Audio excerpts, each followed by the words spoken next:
Morning. Listen, now that there's more research out there when it comes to COVID and pregnancy, can you break down what this really means, what that new study means?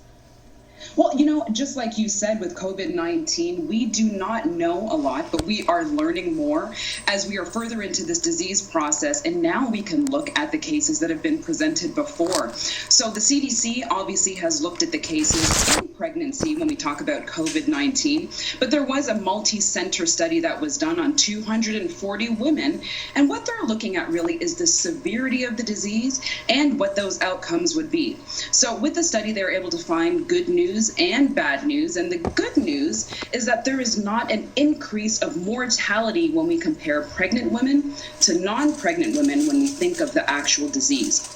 Now, when we look at actually dissecting that study and what the problems would be with pregnant women in COVID-19 is that you are going to see an increase in severe symptoms. And when we think of severe symptoms, we think of hospitalization, we think of intubation, and we want to see that you're going to have an outcome that's not so great with pregnancy. So we want to keep our eye on pregnant women, especially when we're looking forward to treatments and also possibly vaccination.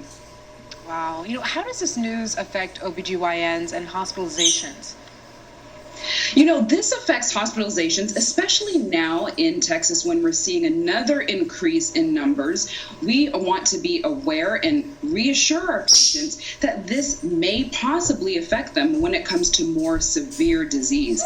And the difference is we want to know, how do we treat these patients differently? Because in pregnancy, there are a lot of physiologic differences when we think of the cardiovascular system and the respiratory system.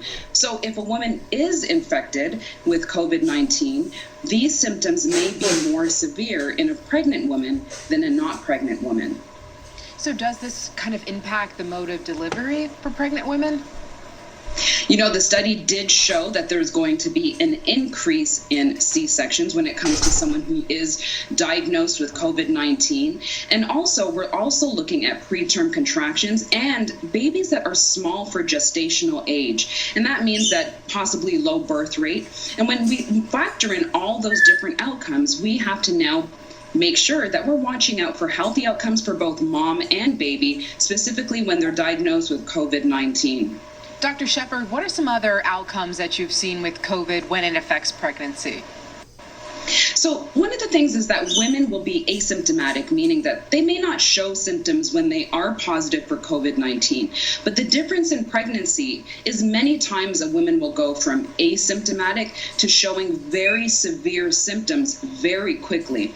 And that has a lot to do with, again, the cardiovascular system and the respiratory system and the response in pregnancy, which you'll see a very quick turn to severe symptoms. And that's why we have to keep an eye on pregnant patients very closely when we know that they may have exposure or possible diagnosis with COVID-19.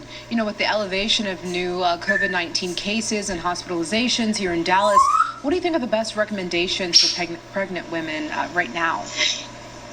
That is probably the most important takeaway from this segment is what can I do to reduce my chances of being exposed to COVID-19? And it goes back again to precautionary things such as wearing a mask, staying inside, washing your hands as much as possible, using respiratory etiquette, keeping your hands away from your face, and making sure that if you do have a possible exposure, to one, tell your doctor, and two, make sure that you're staying away from anyone who may have exposure to COVID-19.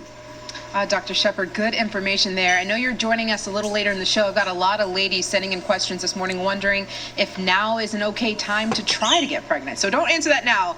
We're going to see you a little later in the show.